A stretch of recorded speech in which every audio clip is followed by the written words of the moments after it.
Paz, graça e fé em Jesus. Fala Alfa, oferecimento Ministério Igreja Eterna, Nosso Senhor Jesus Cristo, localizador, luz e glória, doméstico para o grupo Cruz, Força e Fé no WhatsApp, e também TV Notícia Cristo Rei, Jesus Nazareno ressurreto. Vamos continuar nosso estudo de segunda carta de São Pedro, capítulo 2. Esse fala Alfa. Com oração. Assim como no passado tu acolheste, Senhor Deus, teus servos, na tua palavra, ensina-nos hoje, pelo teu Santo Espírito, os mistérios da tua palavra revelada em Cristo Jesus, ó Pai Celeste, de amor e de misericórdia para conosco, perdoa os nossos pecados. Amém. Assim como no passado surgiram falsos profetas entre o povo, da mesma forma haverá entre vós falsos mestres, os quais introduzirão dissimuladamente heresias destruidoras até ao cúmulo de negarem o soberano que os resgatou, atraindo sobre si mesmos repentina destruição. É forte esse parágrafo que São Pedro escreveu, porque nós corremos um grande risco de aprender coisas erradas, de interpretar a palavra erradamente. Então é com muita propriedade que alguns católicos dizem que a igreja tem o magistério, quer dizer, tem o dom do ensino. E a palavra de Deus diz que lá no livro de Atos é virtuoso que nós examinemos as Escrituras para sabermos se o ensino que nós recebemos das pessoas, dos pastores, dos padres, é de acordo com as Escrituras. Porque é categórico, São Pedro diz que haverá falsos mestres e haverá heresias, ensinos dissimuladamente verdadeiros, mas que trazem destruição, ao ponto de negarem o soberano que os resgatou, ou seja, a salvação em nosso Senhor Jesus Cristo, única e exclusivamente, atraindo sobre si mesmo repentina destruição. E muitos seguirão seus falsos ensinos e práticas libertinas, e por causa dessas pessoas haverá difamação contra o caminho da verdade. Essas práticas libertinas desses falsos ensinos e desses falsos mestres são o que revelam a sua pecaminosidade, a sua dissimulação e a sua heresia. Então a gente tem que ficar de olho no comportamento, no caráter dos nossos mestres, dos nossos profetas. E para isso nós precisamos saber conhecer a palavra de Deus. Eu vi recentemente, tem sempre essa polêmica entre evangélicos, protestantes e católicos sobre Santa Maria. É mãe de Deus, nós devemos respeitá-la, honrar sua memória, mas nós devemos ter cuidado com exageros a respeito da vida da Santa Maria. Em primeiro lugar, eu queria te esclarecer. Existe uma pirâmide hierárquica da verdade. Essa pirâmide, eu diria que é, primeiro, Deus, o Pai, Deus dos judeus, do Antigo Testamento. Depois, em sequência, ao lado dele, o Espírito Santo e a palavra ainda não revelada, o Filho. Esta é a sequência histórica. Em terceiro lugar, Pai, Filho e Espírito Santo, está as almas. E só em quarto lugar está a igreja. Porque primeiro surgiram as almas, depois surgiu a ordem que nós conhecemos como a igreja. E a igreja não pode pregar o Mestre, que é Jesus, fundador da igreja, um outro evangelho que não aquele que Jesus pregou. E o evangelho que Jesus pregou é o evangelho de Deus, o Pai, e o evangelho da criação e da salvação das almas. E é por isso que ele revelou que judeus e gentios Homens e mulheres são iguais diante de Deus, porque ambos têm a mesma criação, as almas. Então a gente tem que ter muito cuidado de não ignorar essa sequência histórica da revelação e da verdade, para não cairmos em falsos ensinos e práticas libertinas, heresias e dissimulações de toda ordem, que hoje, com a palavra disseminada publicamente e com facilidade, muitos ensinos falsos e heresias se propagam rapidamente e criam fama e moda. Então, voltando ao caso de Maria, eu vi recentemente um jovem estudante da palavra, católico, dizendo e defendendo nas Escrituras que Maria era, como dizer, sempre virgem.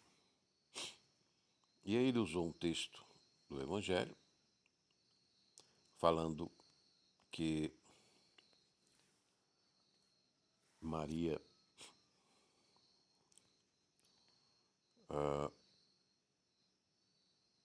não recebeu José até que teve Jesus, né? Deus disse para José não cancelar o casamento com Maria, porque ela tinha engravidado de Deus, do Espírito Santo. E ele usou esse argumento com aquela passagem de Paulo na carta ensinando que um estado melhor é estar solteiro do que casar. A virgem é melhor, a filha virgem é melhor que fique solteira do que casar, mas se casar não peca. Então ele juntou essas duas premissas para dizer que isso prova que Maria foi sempre virgem.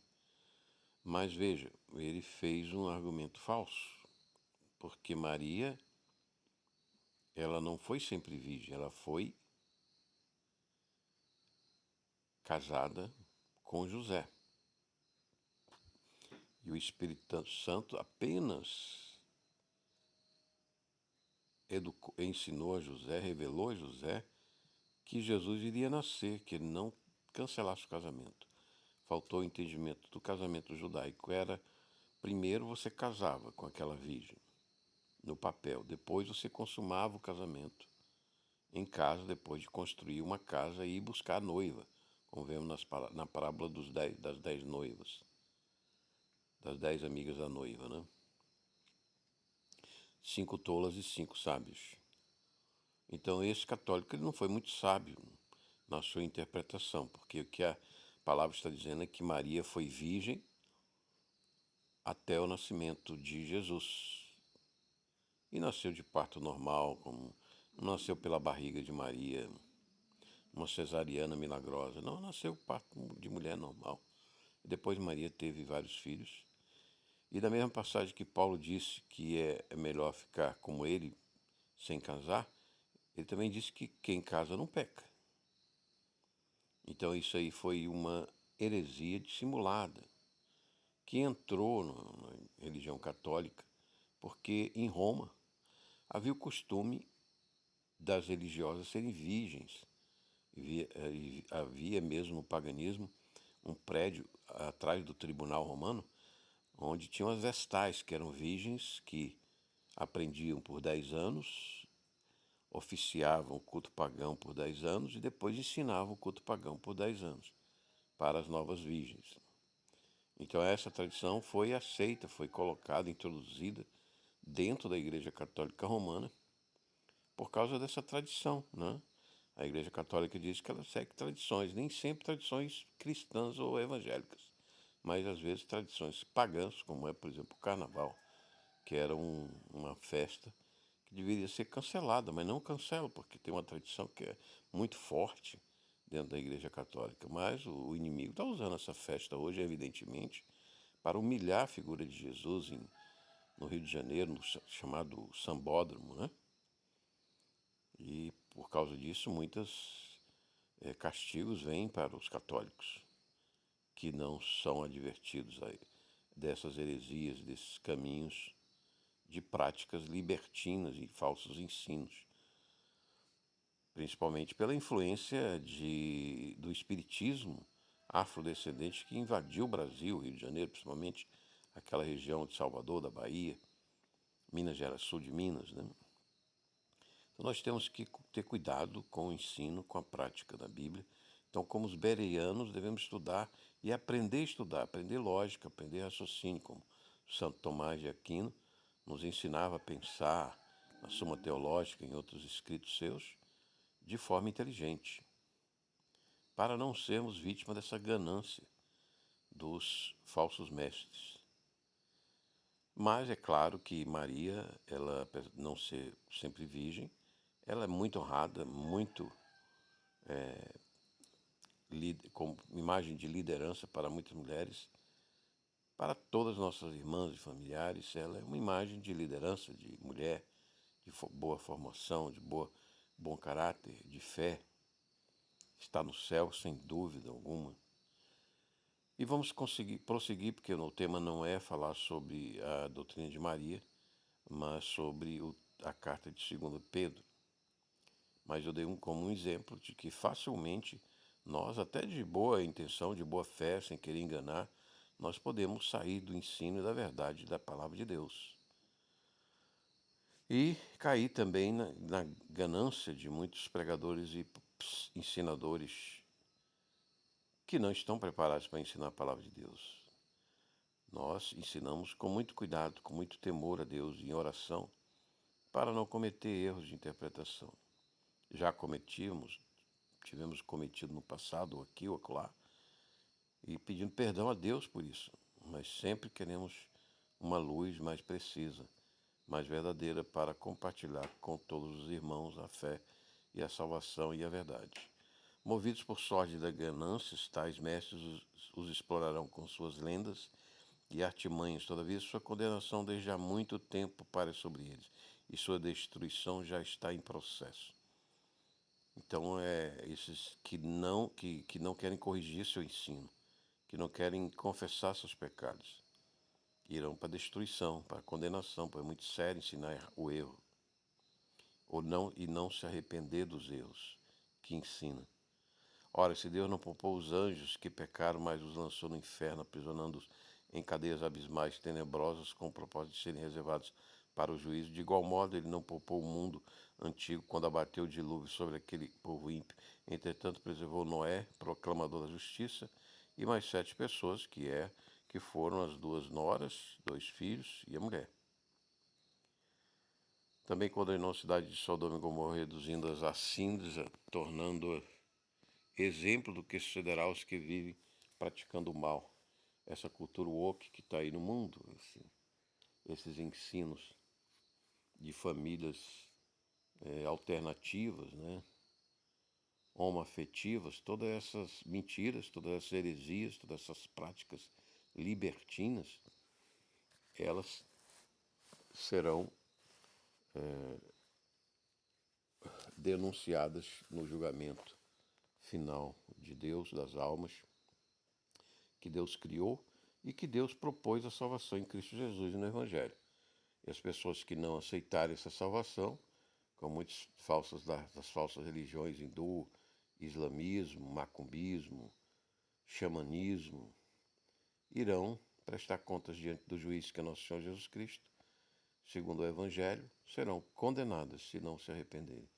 E Deus livrou o justo Ló, que vivia oprimido com o procedimento corrupto e libertino daqueles incrédulos, porque este justo, pelo que via e ouvia diariamente quando habitava entre eles, sentia sua alma atormentada por causa das muitas obras iníquas daquelas pessoas.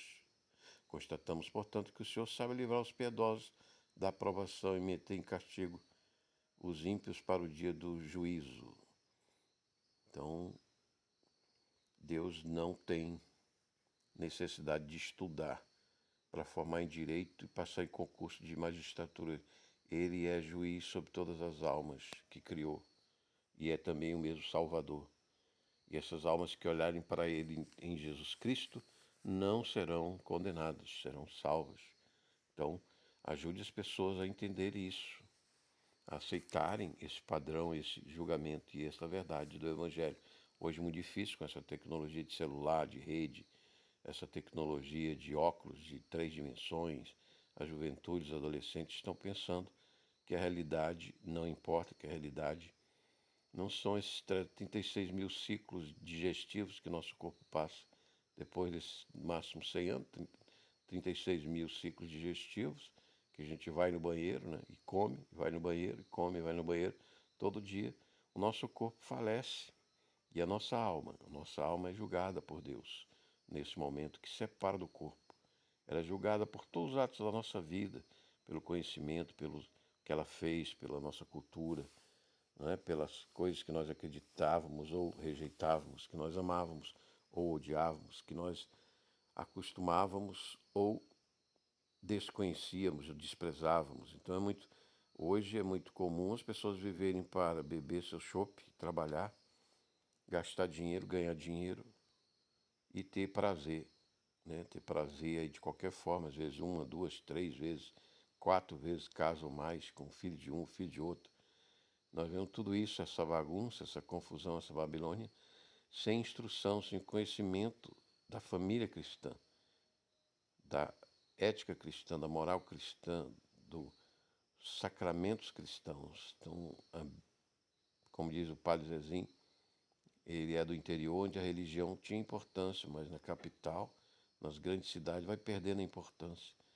E vai ganhando importância as religiões do maligno, as religiões do mal, o islamismo, o terrorismo, né, do Hamas aí, que nós vemos aí em Israel, e que o chanceler do presidente atual escreveu um livro dizendo que ele é apenas um partido como o outro.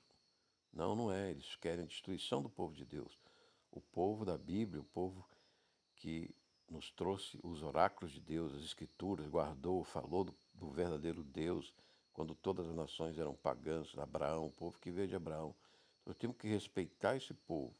Ali no meio daquele povo, muitos se salvarão, muitos conhecerão Jesus e alcançarão a salvação também. É comum que esse rabino, depois de muita idade, estudar muita Bíblia, termine entendendo que é Jesus o Messias e que não é nenhum outro rabino Messias, senão Jesus Cristo, que também era judeu. Então nós temos que ter temor a Deus, como diz o padre Zezinho, não querer botar o dedo na cara e acusar os irmãos e as pessoas de que elas vão para o céu ou vão para o inferno. Nós não podemos julgar ainda, que é nosso Senhor Jesus que nos julgará. Nós avisamos que há caminhos que levam à destruição. E esses caminhos são contra o Evangelho de Cristo e dos apóstolos e contra o Pai, que se revelou para os judeus no começo da criação. E Jesus só é Jesus se ele é filho do Deus dos judeus, da Bíblia. Quando eu falo judeus, eu não falo de todo judeu, mas aquele judeu que reconhece Jesus, né? Mas aqueles que ainda não reconheceram, como nós também não reconhecíamos, nós não podemos ainda julgá-los, que ali haverá salvação em Israel, apesar de guerras, apesar de tanto sofrimento, mas haverá conversão a Jesus Cristo. E já está havendo, com muitos judeus messiânicos que aceitam Jesus como Messias, né? Embora às vezes não conheçam a Jesus perfeitamente com o Evangelho, como todos nós não conhecemos perfeitamente assim. Então devemos ter temor e saber que nós não podemos desviar Jesus do Deus de Israel. Jesus é o Filho do Deus de Israel, o Deus verdadeiro de Israel, que revelou seu Filho no Antigo Testamento e encarnou seu Filho no Novo Testamento. Todavia os anjos, embora sendo maiores em força e poder, não pronunciam contra aqueles seres quaisquer acusações difamatórias diante do Senhor. Então veja, apesar dos anjos serem em força e poder maior do que nós, Deus os condenou alguns quando eles caíram e estão lá em trevas tenebrosas, amarrados em abismos infernais, em cadeias. E é isso uma realidade. Tem um pastor que teve um ataque nos Estados Unidos e ele morreu por 15 minutos, o coração parou e a alma dele desceu aos infernos. E esses demônios amarrados no inferno vinham assombrar sua alma. Depois ele volta e conta e dá esse testemunho. A mulher dele encontrou ele caído na cozinha da sua casa. Então existe esse lugar infernal, é uma dimensão, não é apenas um lugar, é uma outra dimensão na Terra, num lugar da Terra, que é lá embaixo, no fogo. E isso acontece, tem muitos testemunhos. Eu mesmo passei pelo inferno lá em Cocalzinho, e eu estava aonde? Estava numa fazendinha lá de Cocalzinho, meu pai tinha uma fazendinha com 30 vacas, a gente ia lá no final de semana, ele produzia leite, produzia queijo, e eu mesmo passei ali naquele inferno, fiquei doente, e eu estava ali na fazendinha, mas ao mesmo tempo eu estava no inferno.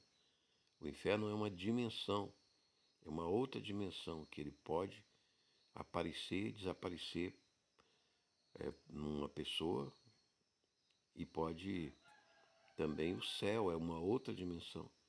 Então nós vivemos em dois universos e teremos três vidas, já falei, já ensinei. Nós temos essa vida no corpo mortal, nós temos a próxima vida, que é a alma no céu com Deus, paraíso e Jesus.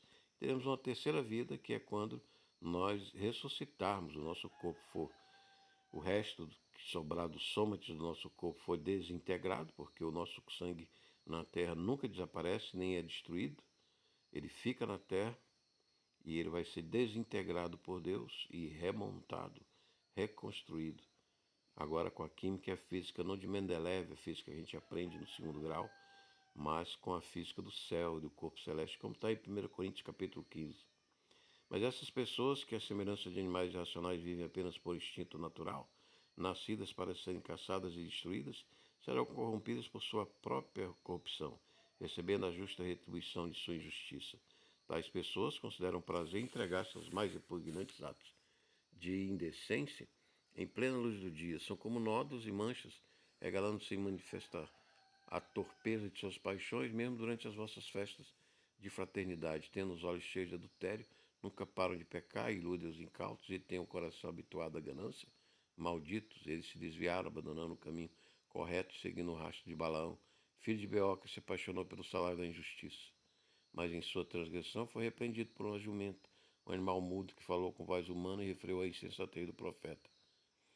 Então você veja o caso de Balaão, o jumento sabia, tinha mais conhecimento do que Balaão. Quando viu Jesus com a espada na mão, que era o anjo do Senhor, a jumenta parou e Balaão bateu na jumenta, e a jumenta começou a responder a Balaão: por que me bates? Eu não sempre te servi, tem alguma razão porque eu parei. Ela caiu de joelho diante de nosso Senhor Jesus Cristo, e Jesus Cristo, que era o anjo do Senhor de Israel naquela época, estava com a espada na mão, pronto para matar Balaão, que queria amaldiçoar Israel. Nós não podemos amaldiçoar Israel. Aquele Chaves da Venezuela amaldiçoou Israel, logo, logo faleceu. Então, nós vemos que em Israel há o mistério do Cristo das tribos de Israel, em que ele reinará, escolhendo 12 mil homens virgens de cada tribo, reinando sob o seu governo em Jerusalém, nessas duas dimensões do céu e da terra, que só Jesus sabe como funciona toda essa física e química do céu e da terra e do universo. Os homens sempre fazem teorias e depois descobrem que sua teoria é tão errada, precisa ajustar. E muitos acreditam que essas teorias da física, da química, dos homens são eternas, mas não são. Elas estão temporariamente aqui conosco na nossa inteligência, que vai descobrindo cada vez mais, precisando cada vez mais do conhecimento das coisas como Deus criou, como disse Einstein, o cientista judeu. Esses homens são como fontes sem água, névoas levadas por tempestade, para os quais está reservada a absoluta escuridão das trevas, pois proclamando palavras arrogantes e levianas, tomadas pelas paixões sensuais da carne, conseguem seduzir os que estavam quase conseguindo escapar do envolvimento daqueles que jazem no erro, prometendo-lhes total liberdade, porém eles próprios são escravos da corrupção, porquanto toda pessoa se torna serva daquele por quem é vencido. Sendo assim, se depois de fugir das corrupções do mundo mediante o conhecimento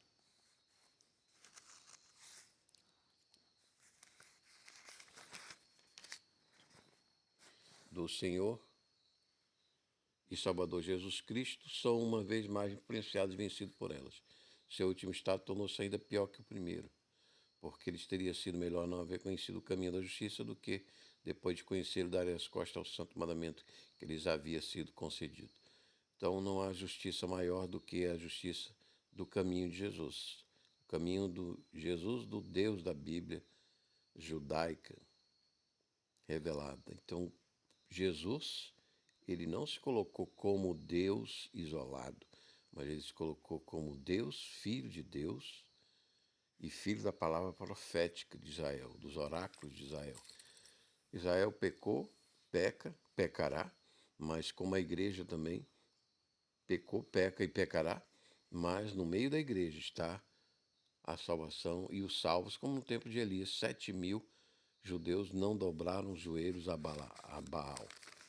Então, apesar das corrupções que vemos no cristianismo, no judaísmo, há homens santos piedosos em ambas essas religiões que nós não conhecemos e que às vezes no fim da vida se convertem plenamente, conhecem a verdade em Cristo Jesus plenamente e saem das suas paixões, das suas heresias, se arrependem, e eu peço perdão por algum ensino errado que tenha feito durante a vida, sempre querendo acertar mais e aprender mais com a palavra e com o Espírito Santo, para não pecar como esses que eram como fontes sem água, névoas, sem chuva, reservada para a escuridão das trevas.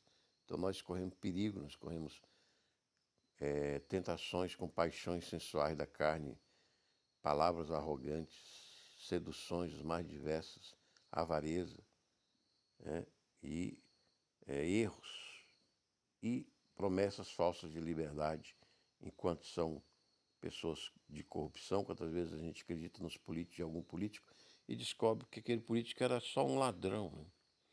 E não estava fazendo o bem do povo, lutando pelo bem do povo, mas estava lutando pelo o roubo, né? Então nós temos que refrear a nossa ignorância, ter humildade diante de Deus, diante da sua palavra, reconhecer nossos pecados, nosso erro todo dia, cada culto, cada missa, e refrear a nossa ignorância, refrear a nossa insensatez, a nossa loucura.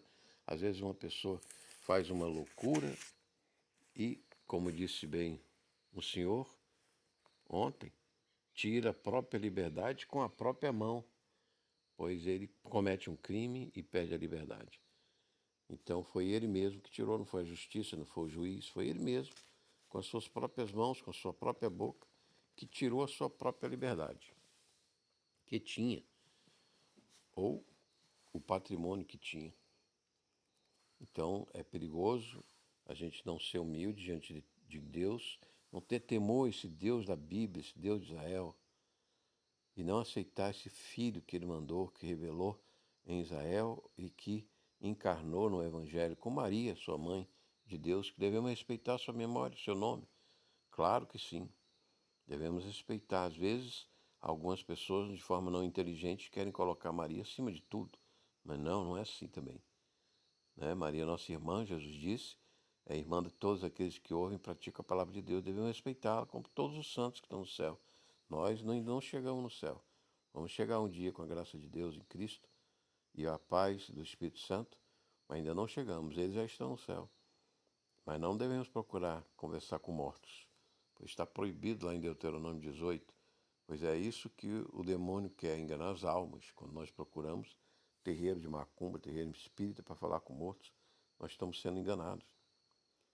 Mas Deus pode até revelar alguma coisa das almas santas do céu, quando Ele quer e quando Ele achar que deve revelar e deve comunicar. Alguém que sofre muito, uma saudade, uma coisa. Mas não deve procurar isso em centro espírita, pois lá podemos enganar, seremos certamente enganados, porque estaremos pecando, procurando comunhão com os mortos. A comunhão dos santos é a comunhão dos santos com Deus e através de Deus em Jesus Cristo. Nunca através de espíritos de adivinhador, de espírito de morte, pois isso era a essência do paganismo. No antigo modo de vida dos pagãos, dos gentios, eles procuravam, como foi o rei Saul, foi procurar um espírita para falar com Samuel, o profeta que tinha morrido, e acabou ele perdendo a vida, perdendo o reino com seus filhos, numa guerra. Então nós não podemos procurar comunicação com os mortos. Às vezes acontece no sonho, às vezes acontece numa visão, mas isso é quando Deus e Cristo, o nosso coração, a nossa imaginação, tem mistérios de como funcionam os nossos sonhos. Nós não dominamos esses mistérios, mas devemos confiar e pedir sempre a proteção de Cristo, o esclarecimento de Deus e do Evangelho. Então esse foi o capítulo 2 da segunda carta de São Pedro. E você quer aceitar esse Jesus maravilhoso que nos ensina, que nos guarda, que cuida de nossa alma, que é o nosso Criador e Salvador em Cristo Jesus, faça confissão dos seus pecados, aceite Jesus e nos acompanhe ainda na continuação, no final desse estudo, no capítulo 3, em breve. Compartilhe, dê um like, comente, procure uma igreja, um batismo se você não é cristão. E você que nos assiste, eu agradeço a assistência no canal, no vídeo, no estudo. Compartilhe, dê um like, comente, se inscreva e aguardo uma próxima oportunidade. Deixo a minha bênção em nome de Deus, que é Pai, Filho e Espírito Santo, a você e sua família, e que tenha ainda uma boa semana, prosperidade, saúde, libertação em Cristo Jesus no Evangelho verdadeiro. Esse vos falou Alfa, até uma próxima oportunidade de estudo. Amém.